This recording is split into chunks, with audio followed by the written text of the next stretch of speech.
Wabah virus corona atau COVID-19 hingga saat ini masih terus mengancam keselamatan manusia di seluruh dunia. Pada Agustus 2020, kasus COVID-19 di dunia mencapai 17,77 juta, dengan kasus yang masih aktif atau dalam perawatan mencapai 5,9 juta orang. Namun, nyatanya masih banyak orang yang cuek dan menganggap virus corona yang menyebabkan COVID-19 adalah virus biasa dan tidak berbahaya. Pelanggaran protokol kesehatan seperti tidak mengenakan masker, tidak mencuci tangan, dan tidak menjaga jarak tetap bertebaran di mana-mana. Contohnya, aktivitas bersepeda yang menjadi pengganti aktivitas Car Free Day di DKI Jakarta.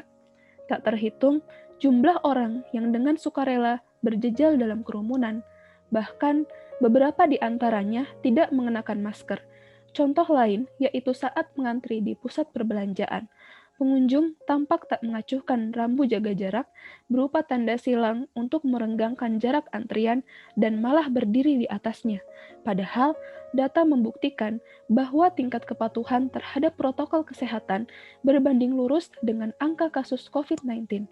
Misalnya, survei Universitas Airlangga yang menyebut 70% warga Jawa Timur, provinsi dengan kasus corona terbanyak, tak patuh aturan pemakaian masker.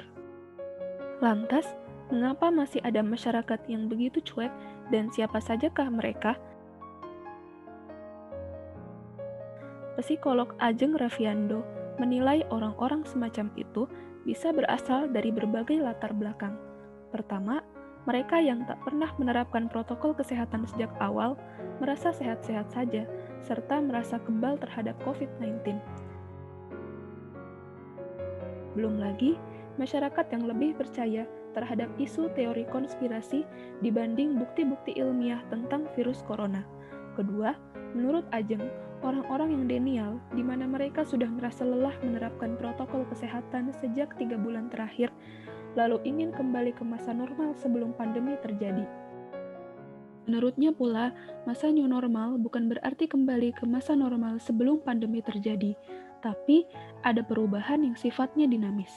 Salah satunya yaitu menjadikan protokol kesehatan sebagai rutinitas harian. Protokol kesehatan seperti apa sih yang harus diterapkan? Pertama, menggunakan alat pelindung diri berupa masker yang menutupi hidung dan mulut hingga dagu jika harus keluar rumah atau berinteraksi dengan orang lain yang tidak diketahui status kesehatannya, yang mungkin dapat menularkan COVID-19.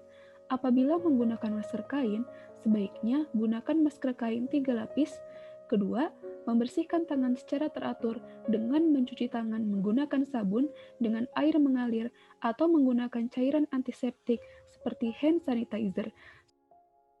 Selalu hindari menyentuh mata, hidung, dan mulut dengan tangan yang tidak bersih yang mungkin terkontaminasi droplet yang mengandung virus. Ketiga, menjaga jarak minimal 1 meter dengan orang lain untuk menghindari terkena droplet dari orang yang bicara, batuk, atau bersin, serta menghindari kerumunan, keramaian, dan berdesakan. Keempat, meningkatkan daya tahan tubuh dengan menerapkan perilaku hidup bersih dan sehat seperti mengkonsumsi gizi seimbang, aktivitas fisik minimal 30 menit sehari,